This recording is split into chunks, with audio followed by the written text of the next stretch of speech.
There is a smell that does not belong to any recipe. It is the smell of an onion, softened slowly in butter, in an iron pot, on a low fire, on a cold morning. It does not smell of food. It smells of someone who loved you. I have made that smell every Friday for 31 years. And every Friday, when the steam rises and the kitchen fills with it, I do not think of the fire. I think of a woman sitting very still at a long table, with her hands folded in her lap, her eyes somewhere far away. She was not remembering the soup. She was remembering who made it first. If you are new here, welcome. Edmund recalls these things so they are not lost. The small things. The things no chronicle bothered to write down. If you find your way to a chair and stay a while, press the small button below. It means the next memory finds its way to you, when the night is quiet and the world has slowed. Now, let me tell you about Aletta. My name was Aletta van den Berg. I was born in Mechelen, a city in the Low Country, in what you would now call Belgium, in the year 1491. My father worked stone. My mother worked bread. I came to the palace kitchens at 14 as a scullery girl. I scrubbed pots. I carried water. I learned to peel an onion without crying, which I was told was a skill, and which I now believe was simply stubbornness. By the time I was 20, I was second cook. By 28, I held the keys to the spice cabinet, and in this kitchen, that meant something. I served in the household of Margaret of Austria for 22 years. The histories will tell you who she was. Regent of the Netherlands, twice widowed before she was 24, aunt to an emperor, diplomat, patron of music and art, a woman of formidable mind, they say. All of that is true, but I knew her on Fridays. And on Fridays, she was just a woman who missed her mother. The palace of Mechelen woke early. By the time the courtiers were stirring, the kitchen had already been alive for 2 hours. The fires were built up before dawn. The water was hauled before the bells. Bread was already proving in its baskets, resting under damp cloth. Breathing slowly in the warm dark near the hearth. I was usually the first one in. I liked it that way. Before the noise, before the other cooks arrived with their opinions, before the steward came with his lists and his urgency, and his smell of damp wool, the kitchen in the early morning was a room that belonged to itself. Stone floor, high ceiling with its blackened beams, a row of copper pots hanging from iron hooks, each one catching the firelight differently. The smell of yesterday's herbs still clinging to the walls. Rosemary and bay, and the particular earthiness of a fire that had been burning for years without ever fully going cold. I would stand at the long central table, looking at what we had, and I would begin to think about the day. Most days were predictable. The Regent's household ran on routine the way a clock runs on weights. Breakfast light, bread, a little cheese, dried fruit if the season allowed. The midday meal formal if there were visitors.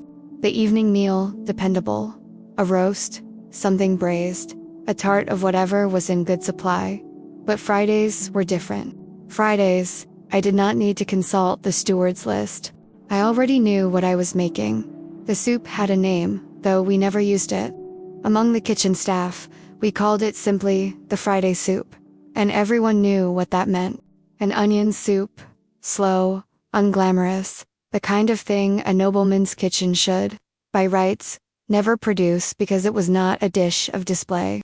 It was a dish of comfort, plain as a handshake. The recipe had come from the Regent herself, not written down. Spoken to me once, quietly, on a winter morning in the early years of my service, when she had come to the kitchen for reasons I did not at the time understand. She had stood at my elbow and watched me work, and after a moment she said, "My mother made this." Then she told me how. The proportion of onion to butter, the importance of patience, low heat, she said. Do not rush it. The sweetness only comes if you do not rush it. A little wine. A little stock made from whatever bones were at hand. Salt at the end. Not the beginning. She spoke as if she were reading from a page in her memory. Careful, precise, not wanting to lose a word of it. When she finished, she said nothing else. She simply watched until she was satisfied I had understood. Then she left. That was a Tuesday. The following Friday, I made the soup. She was brought a bowl at midday, and she ate it at her desk, alone, while reading a letter from her nephew, the Emperor. She did not send any word to the kitchen, but the Friday after that, she asked for it again, and so it went. Every Friday, for 22 years, I made the soup, and she ate it, and neither of us ever spoke of what it was for. People who study her life tend to speak of her music, and it is true. The Regent loved music in a way that was not courtly affectation. It was not the love of a woman who understood she was expected to love music. It was something older and more inconvenient than that. She kept musicians the way other women kept lapdog. To many of them, all slightly pampered, all slightly rivalrous, and all deeply convinced they were her favorite. She would sit for hours in the long gallery while they played, not embroidering, not receiving letters, just sitting, listening, with her hands still and her eyes half closed. Her attendants learned not to speak to her during this time. The ones who had not yet learned, they only made that mistake once. But what the histories do not tend to mention is the humming. She hummed while she walked, while she worked, while she was in the middle of dictating correspondence, which drove her secretaries to quiet despair. She hummed old Flemish songs, the songs of the Low Country, the kind of tune your grandmother might have known. Nothing sophisticated, nothing she could have admitted to in polite, musical company. One of the court composers heard her once and went rather pale. She noticed his expression and laughed. The first time I heard her laugh freely, she had a good laugh. Low, and a little sudden, like something she hadn't planned. But the humming was constant. It was the sound the palace ran on, underneath everything else. Underneath the diplomatic correspondence, the court appointments, the letters to Spain and to France and to Rome, underneath the years of governing, of negotiating, of being the most capable person in most rooms she entered and knowing it and never being quite able to say so. Underneath all of it, an old song from the Low Country. Something her nurse had sung. Something her mother had known. She never named the song when I asked. She said she was not sure it had a name. She said, "Some songs are older than their names." I have thought about that many times since. There was a bowl. It was not a remarkable bowl. That is the first thing to say about it. It was earthenware, wide and low, the color of old cream with a faint blue line around the rim that had worn thin in places. It had a small chip on one edge, chipped so long ago that the rough clay underneath had smoothed over from use. It was not a regent's bowl. It was not a bowl anyone would choose for a formal table. It looked like something from a farmhouse kitchen or a traveling inn. Or a childhood. I believe it was from her childhood. I never asked. I learned, in my years in that kitchen, that there are objects you do not ask about. Every Friday, the soup was to be sent up in that bowl. Not a silver bowl. Not the good ceramic from Delft. That bowl. The attendant who first came to collect the Friday soup was told this once, clearly, and was left in no doubt about what would happen if the instruction was not followed. It was followed. I saw the bowl most closely on the occasions when it was returned to the kitchen, which happened sometimes when the soup had not been finished, not often, but sometimes when the week had been particularly difficult, when the correspondence had been grinding, when some negotiation had collapsed or some messenger had brought unwelcome news. The bowl would come back with soup still in it. On those days, I would set it on the shelf myself. I did not ask any of the scullery girls to wash it. I would do it in the evening, after the kitchen had emptied, in the quiet. The bowl was light in my hands, lighter than it looked, worn smooth on the outside from many years of palms holding it, the way wood is worn smooth by a door handle, the way stone is worn smooth by water. I do not know what happened to it after she died. Inventories were made. Things were catalogued, valued, distributed. The silver was noted. The Flemish tapestries were noted. The manuscripts and the music were carefully accounted for. I do not think anyone wrote down the bowl. There was one evening, I think, of more than the others. It was winter. Late winter, the kind that pretends it might be ending, but is not yet done. The light had gone early and come back thin and gray and given up again by the kitchen fires had been built high all day. Even so, the cold came through the stone. The evening meal was done. The courtiers had eaten and withdrawn. The kitchen was winding down, the younger staff sweeping, banking the fires, carrying the last of the pots to soak. I was at the back of the kitchen, checking what we would need in the morning. When one of the attendants came to tell me the Regent was coming down, this was unusual.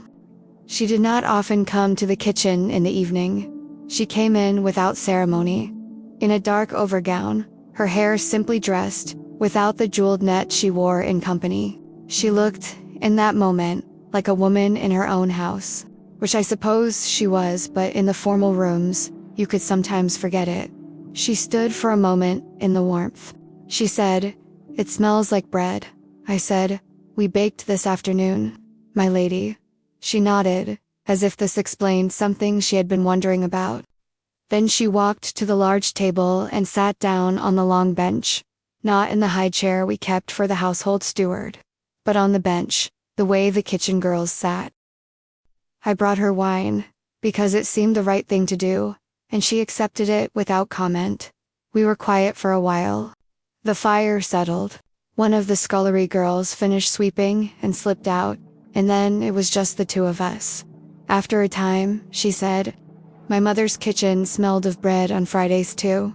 I did not say anything. I had learned when to not say anything. She turned the cup in her hands. She said, "She made everything herself on Fridays. She sent the cook away. She said it was the one day she could think properly." She was quiet again. Then she said, "I cannot do that. I cannot send the cook away. There are too many people to feed, and the world does not pause for my Fridays." She said it without bitterness, just as an observation, the way you might note that the weather has changed. I said, "The soup is the same, my lady. I make it as you told me." Nothing added. Nothing changed. She looked at me. She said, "I know. That is why I come down on Fridays." She finished the wine. She stood, smoothed her gown, and thanked me by name. Then she walked back out into the corridor, back toward the long staircase, back toward the cold formal rooms and the correspondence and the governance of a small and complicated world. The kitchen settled around me. I stood for a while, doing nothing. Then I banked the fire for the night, turned down the lamps, and went to bed. Edmund wonders, as he always does. Somewhere there is another quiet witness. Another person history walked right past, the one standing just to the side of the famous figure, holding the bowl, tending the fire, remembering the small things no one else thought to write down. If you know one, if you have heard a name, a story, a small detail that has stayed with you, leave it in the comments below. Edmund reads every one. He is looking for the next memory. Margaret of Austria died in the year 1530. She was 50 years old. She had governed well.